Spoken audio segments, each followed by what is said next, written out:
There were challenges that I faced in this recovery journey that I surely um, did not expect. I practiced law for a number of years, and I drank that away, used that away, um, wound up disbarred and incarcerated. And I thought that I could never dig myself or have anyone else dig myself out of that hole. So when I found out that that was fiction, in other words, I'd stay there. When I found out that there was indeed a journey to to to give me hope again, and the journey was really one within. Everything that I needed for full recovery, that I needed for to regain self-respect and a sense of hope, everything that I needed, I already had. But I didn't know how to bring that out.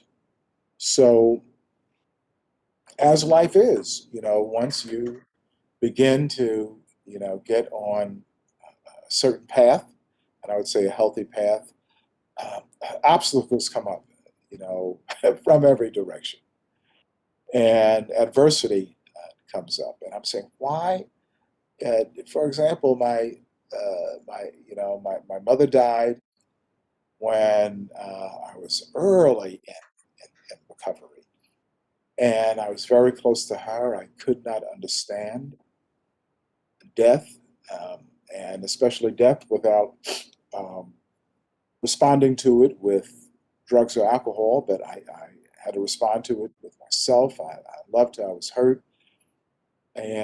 But I knew somehow, I did not know. I was held and I was told by people that cared about me, those also in recovery, that held me close and told me that I did not have to take the elevator all the way to the bottom. I could get off anytime I want. I did not have to hurt myself in order to grieve properly.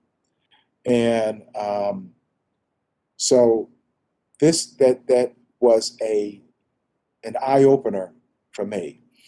And early on in my recovery, I thought that I had this bargain. I was like horse trading with God. I said, look, now all this is cool in the gang, you know what I'm saying? The recovery. But if certain things happen, I'm getting high. If certain people die, if I get a disease, if this happened, if that happened, if that happened, these were my conditions that I laid forth in my contract with God. I said, and I laugh at that now because every one of those things happened in my life. People died. I got sick. People came in my life. They came out of my life. I've been hired. I've been fired. My heart's been broken. My heart's been mended. And don't you know, at every turn that I was given the gift of amnesia. And the gift of amnesia was I forgot to get high. Somehow I would say, even if I was thinking about, well, maybe just an hour from now, and here's somebody that I love coming with a phone call. Here's somebody when I love coming with a phone call.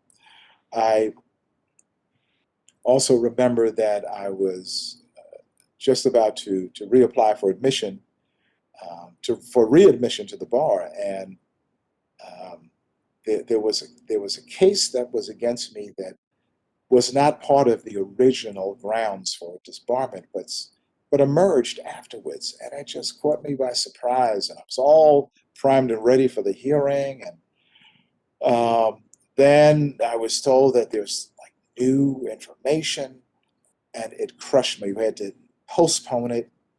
I did not pursue it, and it just crushed my heart. And I was angry. But even then, I I found out that what indeed I was doing. It wasn't even that I was going to practice law again, but what I was doing, that I loved it.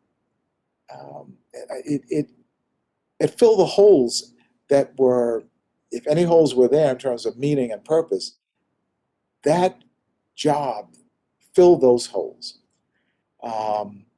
And so that did not work out, and it was a very, I would say, heartbreaking development in my recovery.